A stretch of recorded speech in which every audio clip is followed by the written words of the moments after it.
بله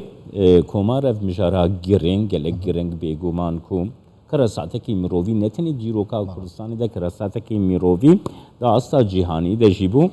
عبدالله حجی محمود وزیر کاروبارین شهید و امفال کریان جه حولیری قلبه بله برز وزیر سلاوتان لبیتوم کاتتان باش ایوه دیدارو کوبنوتان هبو دوترید که برشارونی کی باش رنیوان ایوه سرک وزیران هبو سبارت با قربو کرنوی کەسوکاری شەیدان و ئەنفالکراوان و قەرەبووکردنەوەی تەواوی گەلی کورد کۆسپەکانی بەردەم دەرکردنی یاسای قەرەبووکردنەوەی کەسوکاری قوربانیانی ئەنفال و شەیدان چییە؟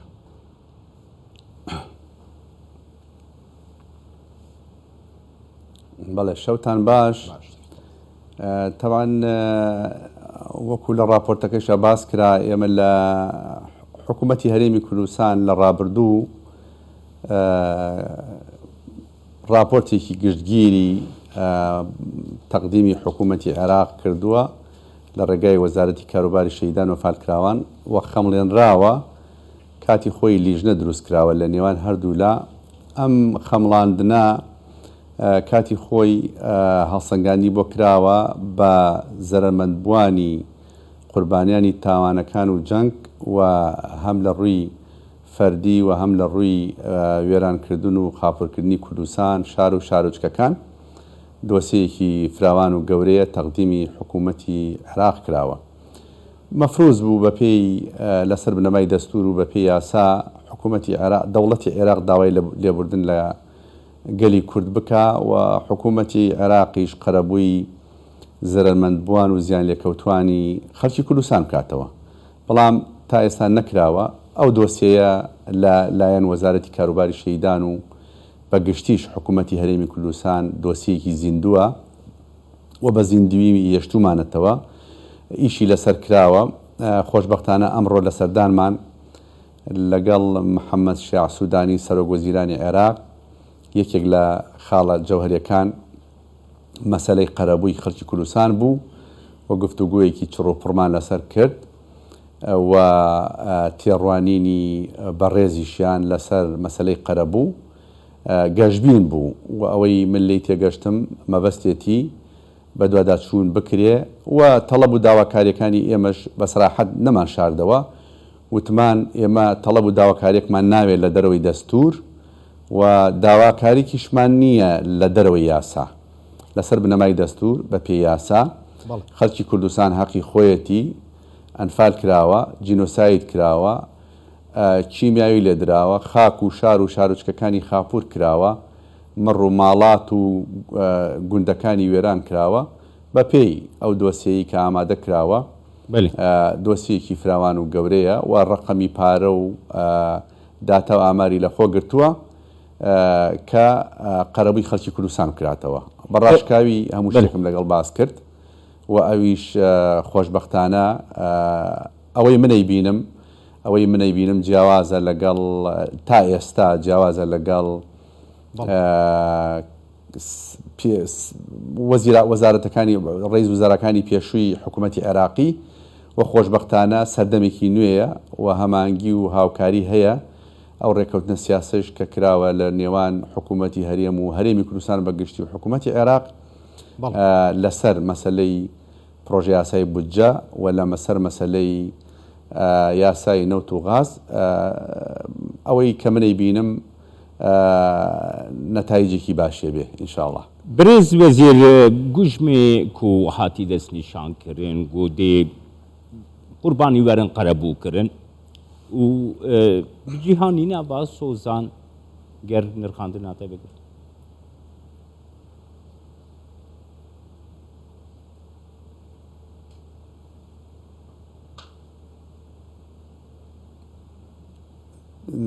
دەنگ قەت بوو لای من دەنگ نییە برز وەزیر یانی ئەو گوژمێ قەرەبوو یا گۆ هاتی دەستنیشانکردن ئێستا هاتەوە بەێ گوژمێ قەرەبوو یا گۆ هاتی دەستنیشانکردن و ئەو سۆز ئێک و سوودانی دایبە یە چاوابەرن جی بجی کردن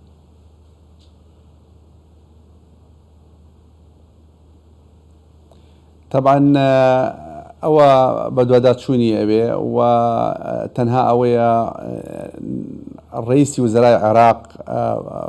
بڕوای بە پرۆسەکە هەبێ. ئەوەی من لێم بینی ئەمڕۆ لە ناخەوە قەناعەتی پێی هەبوو و مەسلەی قەرەبوو باسم کرد کە سەرجەم قەرەبووی گەلانی عێراق لە ناویدا گەلی کوردستان و ڕوونم کردەوە قەدەری خەڵکی کوردستان وا هاتووە لە ڕابردوودا لە سەردەسی حکوومەتە یەک لە دوایەکەکانی عێراق زۆرترین قوربانیانی گەلانی عێراق بەرهەرێمی کوردستان کەوتووە لە شاڵاوەکانی ئەنفال و کیمیابارانی هەڵەبجە و فەیلیەکان و بارزانیەکان و ئەم دوایش مەسلەی جینۆسایدی ئێزیدیەکان ئەمانە هەمووی قەدەری خەڵکی کوردستان وا بۆ وا هاتووە لەلایەن دەسەڵاتدارانی عێراقەوە ئەوانەی لەسەر حکوم بوون قەتڵ و عام کراون لەبەرەوە ئێمە ئەم پرسە پرسێکی زیندووە و بە دوواداچوونی بوو ئەەکەین و مەبەستمانە و بە پێی یاسا و لەسەر بنەمای دەستور شتێک ناڵین لە دەرەوەی دەستور و شتێکیش ناڵین بە پێی یاسا. کەیسەکانی قوربانیانی گەلی کوردستان باسم کرد لە دادگایەک لای بۆتەوە لە پەرلەمانی عێراق بڕیاری بۆ دەرچووە تەنها ماوەتەوە کە دەوڵەت داوای لێبوردن بکە و حکوومەتی عێراقی قەرەبووی بکاتەوە. ئیستیجابەیەکی باشی هەبوو و ئەویش قسەی لەسەر کرد وتی بنیادنانی دەسەڵاتی ئەمڕۆی عێراق بەگشتی و هەموو لایەک لەسەر خوێنی شەهیدانی گەلانی عێراق بە تایبەتی خەڵکی کوردستان هاتۆتە بنیاد. ئێمە هەموو ڕێگریەک هەموو کۆسپێک لابین بۆ ئەوەی قەرەبووی کاتی خۆی خەمڵێنراوە زیاتر لە نزیکەی 380 ملیارد دۆلارە کاتی خۆی کە خەمڵێنراوە. ئێمە تاکیدمان لەسەر کردەوە کە پێویستە حکوومەتی عێراق بچێتە ژێر باری قەرەبووی خەڵکی کوردستان. ئیستیجابەیەکی باشی هەبوو و تاکیدیشی لەسەر کردەوە وەکو جەنابیشتان باستان کرد لە ئیعلامی خۆیان نەشریشیان کردووە و کۆمەڵی خاڵی تریش گفتوگۆی لەسەر کرا و لایحەیەکمان تەقدیم کرد کە مەبەست لە چوونەکەمان مەسەلەی خزمەتگوزاریەکانی کە سوکاری شەهیدان کە لە پرۆژە یاسایی بودجە لە مادەی 2 لە بەشی خەرجیەکان کە ئێستا لە ئەنجومەنی نوێنەرانی عێراقە و تاکیدیشم لێ کردەوە کە پەرلەمانتارە بەڕێزەکانی کوردستان لە پەرلەمانی عێراق لەسەر مەسەلەی قوربانیانی گەلی کوردستان شەهیدانی جینۆساید زیندانیانی سیاسی بەرکەوتوانی چەکی کیمیاوی تاقانەکانی ئەنفال هەر خلافێکە بێت لەسەر ئەم پرسە لەسەر وەزارەتی کاروباری شەهیدان و ئەنفال کراوان سەرجەمیان یەک هەڵوێستن و یەک دیدەن و یەک دەنگن و پشتگیری لە حکوومەتەکە و لە پرۆژە یاساکەشەکەن هەر بابێک تایبەت بێ بە مەسەلەی شەهیدان و زیندانیانی سیاسی و بەرکەوتوانی چەکی کیمیاوی و ڕزگاربووانی شاڵاوەکانی ئەنفال و ئەویش تاکیدی لەسەر کردەوە. گفتوگۆیەکی چڕوپڕمان کرد ڕوئیایەکی باشی هەیە. خۆشی محەممەد شیع سوودانی پەرلەمانتار بووە و وەزیر بووە لە کابینەکانی پێشوو لە چەند وەزارەتێک و ئێستا ڕێوزرایە یعنی شارەزایەکی باشی لە واقعی ئەمڕۆی عێراق بەگشتی و هەرێمی کوردستانیش هەیە. برێز وەزیرانی پرۆسەیە قەرەبووکردنی لەسەر وێ هون ئاخەفتن پلانێک ji bonê qerebûkirnê ku dê cîbicî bibe wedanî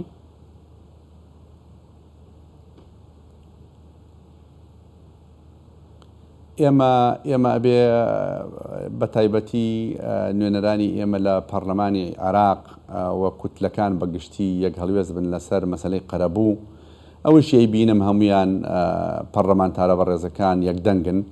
و نوێنەرانی ئێمە لە دا و دەستگاکانی حکوومەتی عێراق لە دەوڵەتی عێراق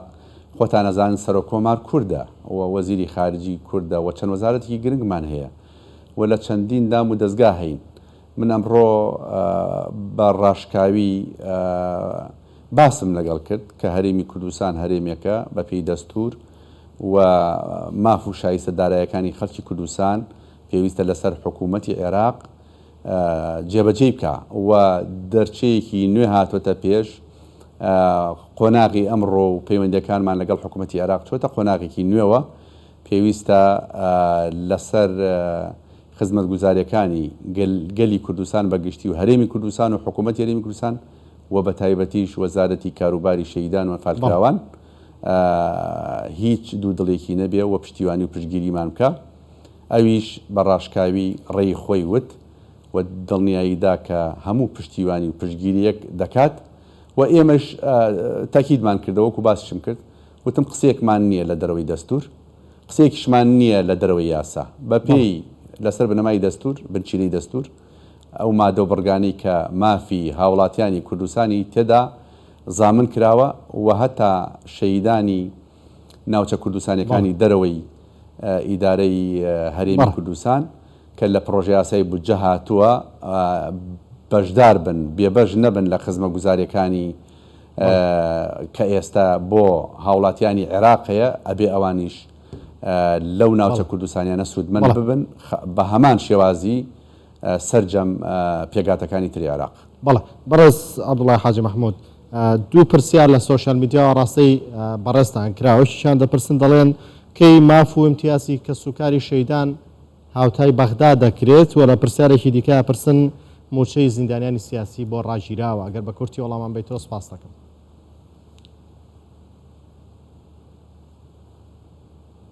بەڵێ لەگەڵی بەڕێز محەممەد شیع سوودانی باسم کرد وتم ئێمە کاتی خۆی ئێمە پێش ئەو ئیتفاقی کراوە و پێش ڕێکەوتن لەسەر مەسلەی نەوت و هەناردەکردنی نەوت و داهاتی ناوخۆ و داهاتی سنووریەکان ئێمە وەکو حکوومەتی هەرێمی کوردستان هەموو خزمە گوزاریەکانمان گرتە بۆ ئەستۆی خۆمان منحەی زیندانیانی سیاسی جگەل لە ئەو منحەیە کە لەلایەن حکوومەتی هەرێمی کوردستان و وەزارەتی کاروباری شەهیدان و ئەنفالکراوان مانگانە دابین دەکرێت بۆ کەس و کاری سەربەزی شەهیدان لە ئێستا بەدواوە پێویستە حکوومەتی عێراق ئێمە ئێستا مەلەفی 15,000 زیندانی سیاسیمان هەیە و باسی بەرکەوتوانی چەکی کیمیاویم کرد و باسی دروستکردنی مۆنۆمنت و نەخۆشخانە و چەندین پرسی گرنگ هەبوو لەگەڵ محەممەد شیع سوودانی مەسلەی خزمە گوزاریەکانی تەندروستی و یەکەی نیشتەجێبوون هەموو ئەم پرسانم لەگەڵ باس کرد پێویستە حکوومەتی عێراق بێتە سەر خەت و پشتیوانی لە وەزارەتی کاروباری شەهیدان و ئەنفالکراوان بکە بەلای حەیەک هەموویم تەقدیم کرد دوای گفتوگویەکی چڕۆپڕ ئەلبەتە بۆ پرسیارەکەی جەنابەت ئێمە خۆتان نەزانن لە دوای ساڵی 91 حکوومەتی هەرێمی کوردستان یاسای دەرکردووە خاوەنی دەستگای تەشریعی و تەنفیزی و قەزایی خۆی بووە لە 2003 حکوومەتی عێراق لە پاش ڕوخانی ڕژێمی پێشووی بەعەزاتۆتە سەر حکووم ئەم حکوومەتە تازە یاسا و ڕێکاری دەرکردووە ئەو بۆ خزمە گوزاریەکانی شەهیدانی عێراق جیاوازێکی زۆرمان هەیە لە مەسلەی یاساکانمان لە مەسلەی پێوەر بۆ زیندانی سیاسی بۆ کەسوکاری شەهید بۆ فیەکانی قوربانیانی گەلانی عێراق بەگشتی و هەرێمی کوردستان بە تایبەتی و لەسەر منحەیش بە هەمان شێوە جیاوازیمان هەیە لەبەرەوە ناکرێت ئێستا ئێمە تێکەڵی یاساکان بکەین فترێکی زۆری ئەوێ چکە جیاوازی زۆرە پێویستە لیژنەی بۆ دروست بکرێ ئەوەش کاتێکی زۆری ئەوێ ئێمە داوامان کرد ئەو منحانەی کە پێشتر حکوومەتی هەرێمی کوردستان خۆمان دابینمانە کرد پێویستە حکوومەتی عێراقی لە دوای ئەم ڕێکەوتنی نەوت و داهاتی ناوخۆ و داهاتی خاڵە سنووریەکان و حکوومەتی عێراقی بەرپرسیارەتی خزمە گوزاریەکان و منحەی زیندانیانی سیاسی و خزمە گوزاریەکانی قوربانیانی گەلی کوردستان بگرێتە ئاستۆ گفتوگویەکی چڕوپڕمان کرد و ئەویش لایحەکەی وەرگرت چاوەڕێ ئەوەین کە لە داهاتوویەکی نزیکە جوابان بدەنەوە. بەڵێ بەڕێز عەبدوڵڵا حاجی مەحموود وەزیری کاروباری شەهیدان و ئەنفالکراوان لە لێرە لەگەڵماندا بووی سپاس بۆ کاتێ بێمەتاندا. سپاس برێز.